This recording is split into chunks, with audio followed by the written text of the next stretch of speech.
ಎಲ್ಲರಿಗೂ ಯೂಟ್ಯೂಬ್ ಚಾನಲ್ಗೆ ಸ್ವಾಗತ. ಈ ಒಂದು ವಿಡಿಯೋದಲ್ಲಿ ನಾವು 10ನೇ ತರಗತಿ ಪ್ರಥಮ ಭಾಷೆ ಕನ್ನಡ ಪಾಠ 8 ಅಗ್ನಿಭೂತಿ ವಾಯುಭೂತಿಯರ ಕತೆ ಈ ಪಾಠದ ಪ್ರಶ್ನೋತ್ತರಗಳನ್ನು ನೋಡೋಣ. ಪದಗಳ ಅರ್ಥ: ಅರ್ಥಿ ಇಷ್ಟ, ಪ್ರೀತಿ. ಆದಮಾನುಂ ವಿಶೇಷವಾಗಿ. ಉರ್ಕು ದರ್ಪ. ಉಪಶ್ಲೋಕಿಸಿ ಹೊಗಳಿ. ಉಬ್ಬೆಗ ದುಃಖ ಚಿಂತೆ. ಎರೆಯಿಸು ಸುರಿಸು. ಒಸೆ ಅನುಗ್ರಹಿಸು. ಓಜ ಉಪಾಧ್ಯಾಯ. ಕತಿಪಯ ಕೆಲವು ಹಲವು. ತಂಬುಲ ತಾಂಬೂಲ. ತೀವಿ ತುಂಬಿ. ತುರಳ್ ನಮಸ್ಕಾರ. ದಾಯಿಗ ದಾಯಾದಿ. ಪರಾಯಣ ತತ್ಪರ. ಪಲಂಬರ್ ಹಲವರು. ಪಸರ ಸಲುಗೆ. ಪೊಡೆಮಟ್ಟು ನಮಸ್ಕರಿಸಿ. ಪ್ರತಿಪತ್ತಿ ಗೌರವ. ಬಿಯ ವೆಚ್ಚ. ಬಿಚ್ಚಳಿಸು ಹೊಗಳು. ಬೈಕಂದಿರಿ ಭಿಕ್ಷೆಗಾಗಿ ಸುತ್ತು. ವರಿಸು ಬರಮಾಡು. ಸಂಬಳ ಬುತ್ತಿ. ಮುಂದಿನ ಭಾಗ: ಕೊಟ್ಟಿರುವ ಪ್ರಶ್ನೆಗಳಿಗೆ ಒಂದು ವಾಕ್ಯದಲ್ಲಿ ಉತ್ತರಿಸಿ.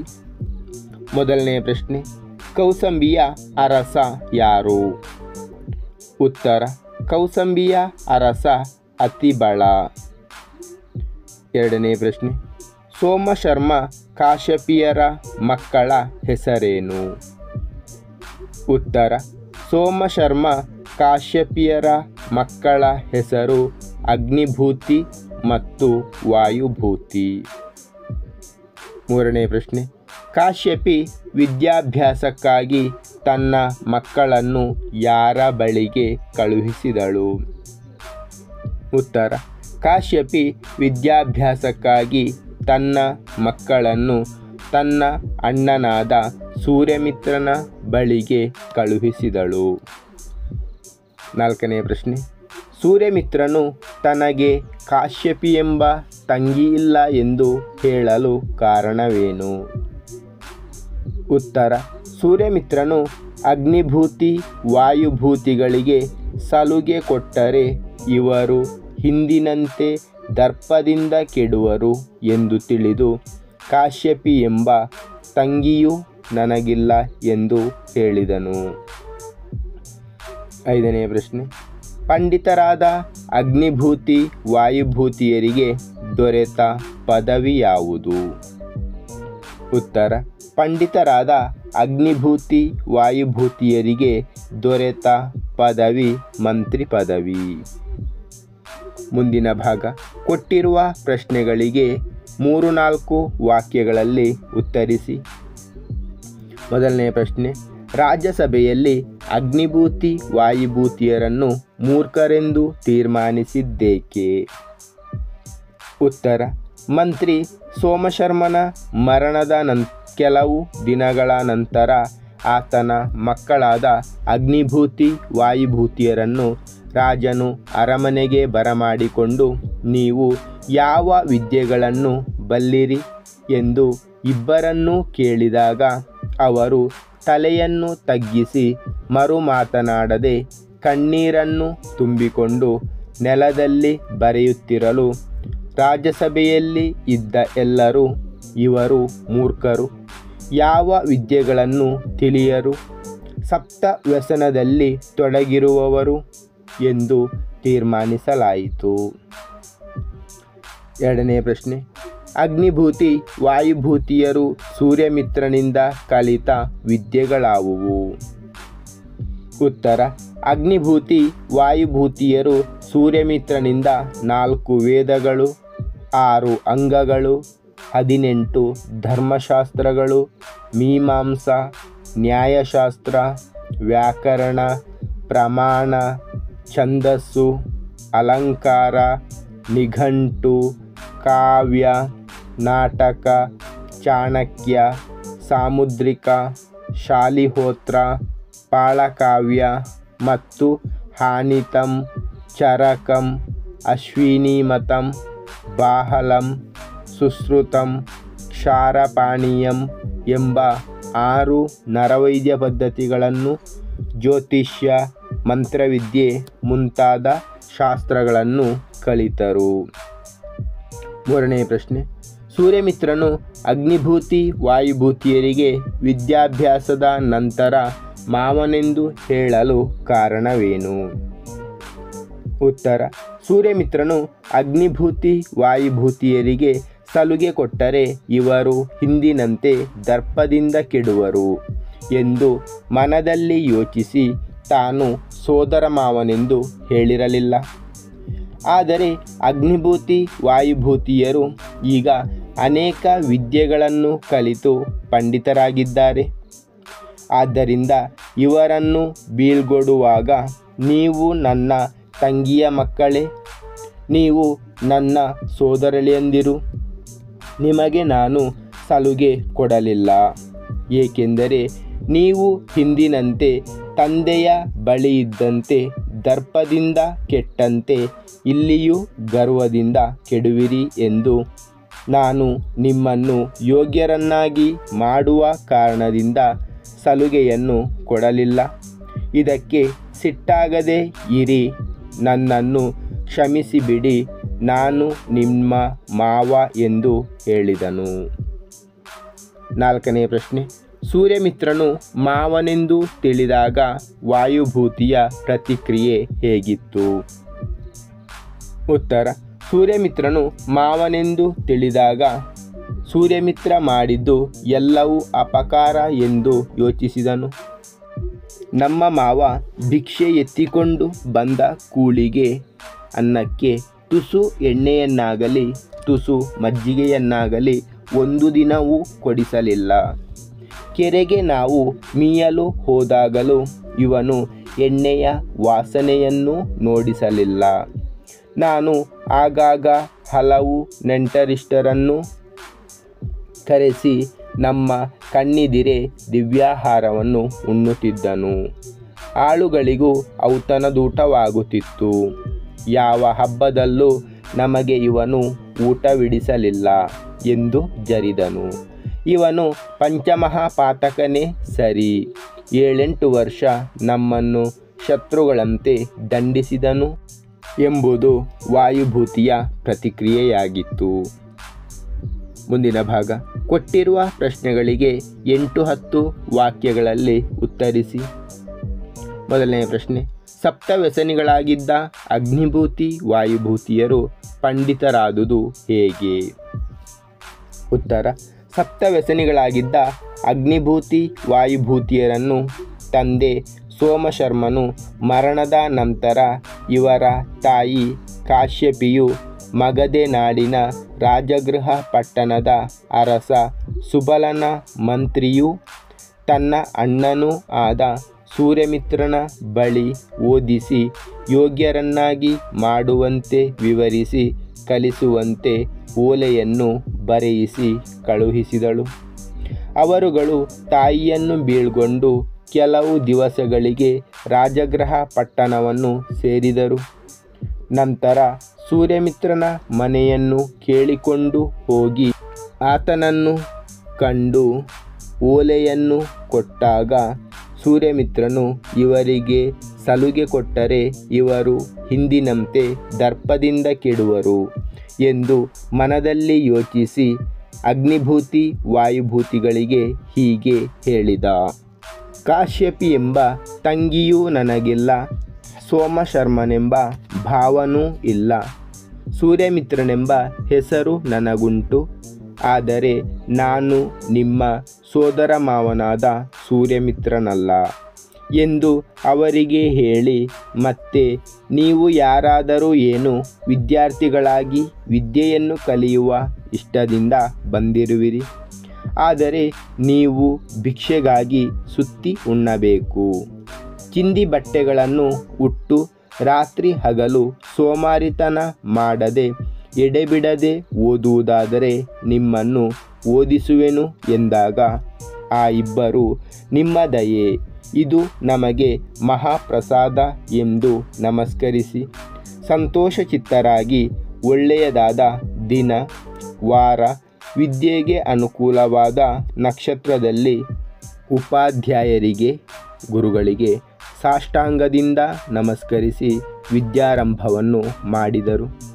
ಸೂರ್ಯಮಿತ್ರನ ಅನುಗ್ರಹದಿಂದ 4 ವೇದಗಳು, 6 ಅಂಗಗಳು, 18 ಧರ್ಮಶಾಸ್ತ್ರಗಳು, ಮೀಮಾಂಸಾ, ನ್ಯಾಯಶಾಸ್ತ್ರ, ವ್ಯಾಕರಣ, ಪ್ರಮಾಣ, ಛಂದಸ್ಸು, ಅಲಂಕಾರ, ನಿಘಂಟು, ಕಾವ್ಯ, ನಾಟಕ, ಚಾಣಕ್ಯ, ಸಾಮುದ್ರಿಕ, ಶಾಲಿಹೋತ್ರ, ಪಾಳಕಾವ್ಯ ಮತ್ತು ಹಾನಿತಂ, ಚರಕಂ, ಅಶ್ವಿನಿಮತಂ, ಬಾಹಲಂ, ಸುಶ್ರುತಂ, ಕ್ಷಾರಪಾನೀಯಂ ಎಂಬ 6 ನರವೈದ್ಯ ಪದ್ಧತಿಗಳನ್ನು, ಜ್ಯೋತಿಷ್ಯ, ಮಂತ್ರವಿದ್ಯೆ ಮುಂತಾದ ಶಾಸ್ತ್ರಗಳನ್ನು ಕಲಿತು ಪಂಡಿತರಾದರು. ಮುಂದಿನ ಪ್ರಶ್ನೆ. ಸೂರ್ಯಮಿತ್ರನು ತಮ್ಮ ಮಾವನೆಂದು ತಿಳಿದಾಗ ಅಗ್ನಿಭೂತಿ ವಾಯುಭೂತಿಯರಲ್ಲಿ ಮೂಡಿದ ಭಾವನೆಗಳೇನು ವಿವರಿಸಿ. ಉತ್ತರ. ಸೂರ್ಯಮಿತ್ರನು ತಮ್ಮ ಮಾವನೆಂದು ತಿಳಿದಾಗ ಹಿರಿಯವನಾದ ಅಗ್ನಿಭೂತಿ ಮಾವ ನಮಗೆ ಸಲುಗೆ ಕೊಡದೆ ಇಬ್ಬರನ್ನೂ ಯೋಗ್ಯರನ್ನಾಗಿ ಮಾಡಿದನು ಎಂದು ಉಪಕಾರವನ್ನು ಮನದಲ್ಲಿ ಯೋಚಿಸಿ ಸಂತೋಷಪಟ್ಟನು. ಕಿರಿಯವನಾದ ವಾಯುಭೂತಿ ಸೂರ್ಯಮಿತ್ರ ಮಾಡಿದ್ದು ಎಲ್ಲವೂ ಅಪಕಾರ ಎಂದು ಯೋಚಿಸಿ ನಮ್ಮ ಮಾವ ಭಿಕ್ಷೆ ಎತ್ತಿಕೊಂಡು ಬಂದ ಕೂಳಿಗೆ ಅನ್ನಕ್ಕೆ ತುಸು ಎಣ್ಣೆಯನ್ನಾಗಲಿ ತುಸು ಮಜ್ಜಿಗೆಯನ್ನಾಗಲಿ ಒಂದು ದಿನವೂ ಕೊಡಿಸಲಿಲ್ಲ. ಕೆರೆಗೆ ನಾವು ಮೀಯಲು ಹೋದಾಗಲೂ ಇವನು ಎಣ್ಣೆಯ ವಾಸನೆಯನ್ನೂ ನೋಡಿಸಲಿಲ್ಲ. ತಾನು ಆಗಾಗ ಹಲವು ನಂಟರಿಷ್ಟರನ್ನು ಕರೆಸಿ ನಮ್ಮ ಕಣ್ಣೆದಿರೇ ದಿವ್ಯಾಹಾರವನ್ನು ಉಣ್ಣುತ್ತಿದ್ದನು. ಆಳುಗಳಿಗೂ ಔತಣದೂಟವಾಗುತ್ತಿತ್ತು.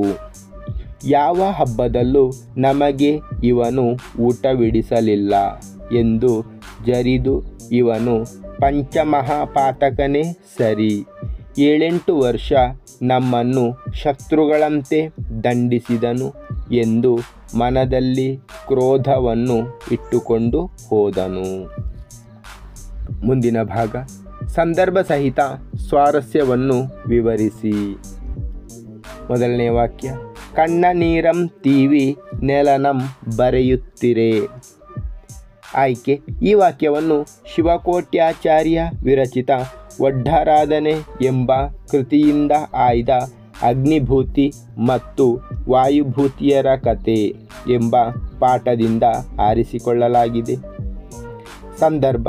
ಮಂತ್ರಿ ಸೋಮಶರ್ಮನು ಮರಣ ಹೊಂದಿದ ಕೆಲವು ದಿವಸಗಳ ನಂತರ ಅಗ್ನಿಭೂತಿ ಮತ್ತು ವಾಯುಭೂತಿಯರನ್ನು ರಾಜನು ಅರಮನೆಗೆ ಬರಮಾಡಿಕೊಂಡು, ನೀವು ಯಾವ ವಿದ್ಯೆಗಳನ್ನು ಬಲ್ಲಿರಿ ಎಂದು ಇಬ್ಬರನ್ನೂ ಕೇಳಿದಾಗ ಅವರು ತಲೆಯನ್ನು ತಗ್ಗಿಸಿ ಮರು ಮಾತನಾಡದೆ ಕಣ್ಣೀರನ್ನು ತುಂಬಿಕೊಂಡು ನೆಲದಲ್ಲಿ ಬರೆಯುತ್ತಿರಲು ಸಭೆಯಲ್ಲಿ ಇದ್ದ ಎಲ್ಲರೂ ಇವರು ಮೂರ್ಖರು, ಯಾವ ವಿದ್ಯೆಗಳನ್ನು ತಿಳಿಯರು, ಸಪ್ತವ್ಯಸನದಲ್ಲಿ ತೊಡಗಿರುವವರು ಎಂದು ತೀರ್ಮಾನಿಸಿದ ಸಂದರ್ಭವಾಗಿದೆ. ಸ್ವಾರಸ್ಯ.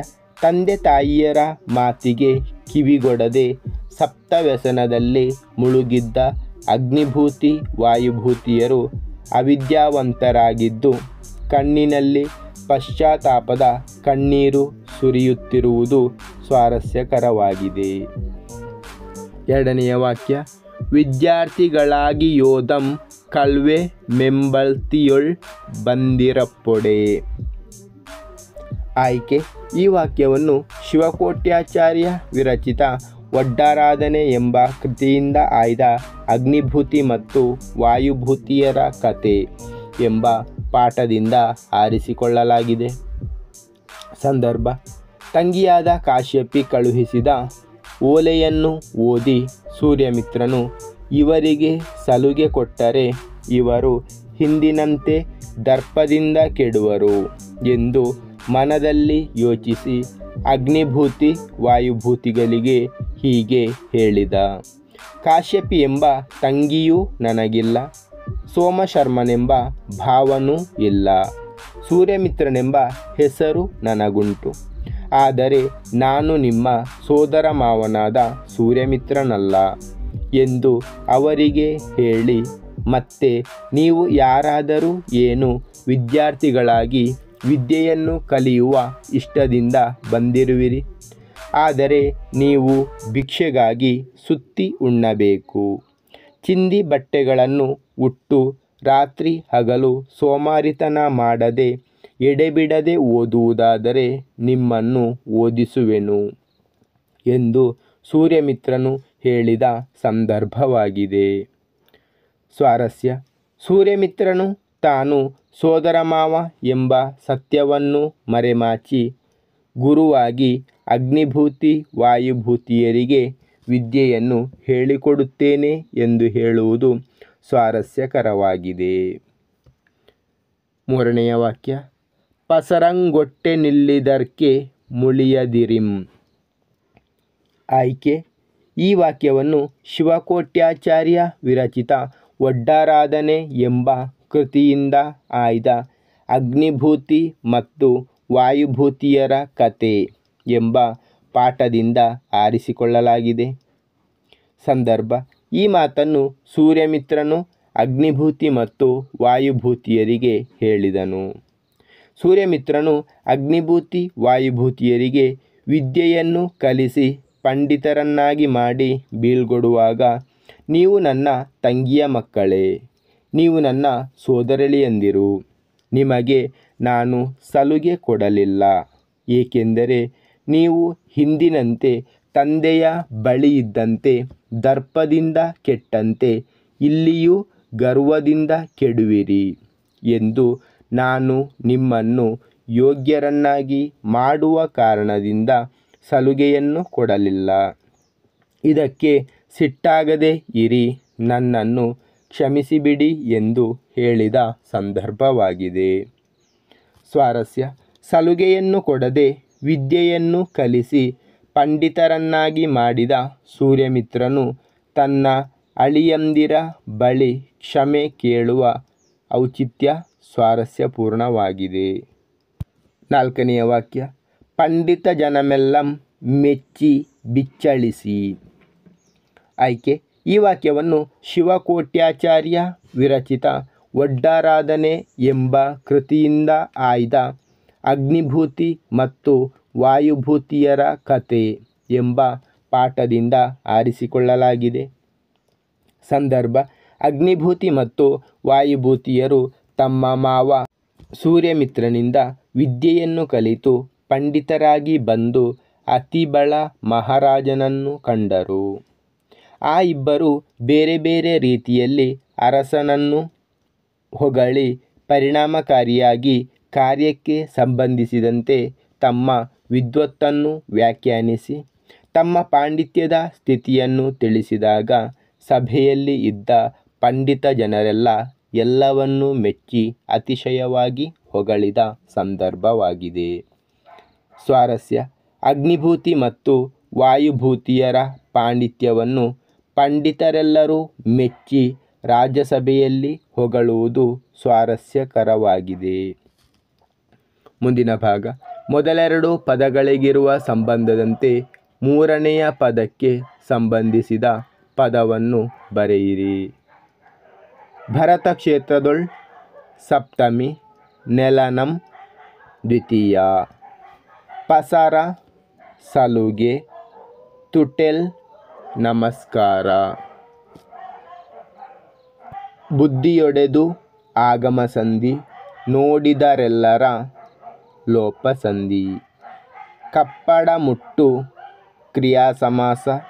ಸಪ್ತ ವ್ಯಸನಗಳು ದ್ವಿಗು ಸಮಾಸ. ಮುಂದಿನ ಭಾಗ: ಕೊಟ್ಟಿರುವ ಪದಗಳನ್ನು ಬಿಡಿಸಿ ಸಂಧಿಯನ್ನು ಹೆಸರಿಸಿ. ಶೌಚಾಚಾರಗಳು. ಶೌಚ ಪ್ಲಸ್ ಆಚಾರಗಳು ಸವರ್ಣ ದೀರ್ಘ ಸಂಧಿ. ನೋಡಿದರೆಲ್ಲರ. ನೋಡಿದರು ಪ್ಲಸ್ ಎಲ್ಲರ ಲೋಪ ಸಂಧಿ. ತಂಗೆ ಇಲ್ಲ, ತಂಗೆ ಪ್ಲಸ್ ಇಲ್ಲ ಆಗಮ ಸಂಧಿ. ವ್ಯಸನಾಭಿಭೂತ, ವ್ಯಸನ ಪ್ಲಸ್ ಅಭಿಭೂತ ಸವರ್ಣ ದೀರ್ಘ ಸಂಧಿ. ಮುಂದಿನ ಭಾಗ. ಈ ಗದ್ಯ ಭಾಗದಲ್ಲಿ ಬಳಕೆಯಾಗಿರುವ ಸಮಾಸ ಪದಗಳನ್ನು ಪಟ್ಟಿ ಮಾಡಿ. ರಾಜಗೃಹ, ರಾಜನ ಪ್ಲಸ್ ಗೃಹ ತತ್ಪುರುಷ ಸಮಾಸ. ಮಂತ್ರಿ ಪದವಿ, ಮಂತ್ರಿಯ ಪ್ಲಸ್ ಪದವಿ ತತ್ಪುರುಷ ಸಮಾಸ. ಧರ್ಮಶಾಸ್ತ್ರಗಳ್, ಧರ್ಮದ ಪ್ಲಸ್ ಶಾಸ್ತ್ರಗಳ್ ತತ್ಪುರುಷ ಸಮಾಸ. ಪರ್ವ ದಿವಸ, ಪರ್ವದ ಪ್ಲಸ್ ದಿವಸ ತತ್ಪುರುಷ ಸಮಾಸ. ಅರಮನೆ, ಅರಸನ ಪ್ಲಸ್ ಮನೆ ತತ್ಪುರುಷ ಸಮಾಸ. ಏಳೆಂಟು, ಏಳು ಪ್ಲಸ್ ಎಂಟು ದ್ವಿಗು ಸಮಾಸ.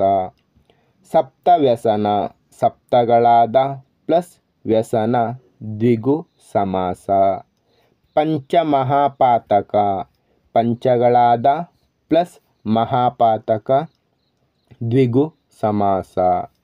ಸಂತೋಷಂ ಬಟ್ಟು, ಸಂತೋಷಂ ಪ್ಲಸ್ ಪಟ್ಟು ಕ್ರಿಯಾ ಸಮಾಸ. ದುಃಖಮನಳಿಸಿ, ದುಃಖಮನ್ ಪ್ಲಸ್ ಅಳಿಸಿ ಕ್ರಿಯಾ ಸಮಾಸ. ಧನ್ಯವಾದಗಳು. ಮುಂದಿನ ವಿಡಿಯೋದಲ್ಲಿ ಪದ್ಯಪಾಠ 8 ಕೆಮ್ಮನೆ ಮೀಸೆ ಒತ್ತೇನೆ ಈ ಪಾಠದ ಸಾರಾಂಶವನ್ನು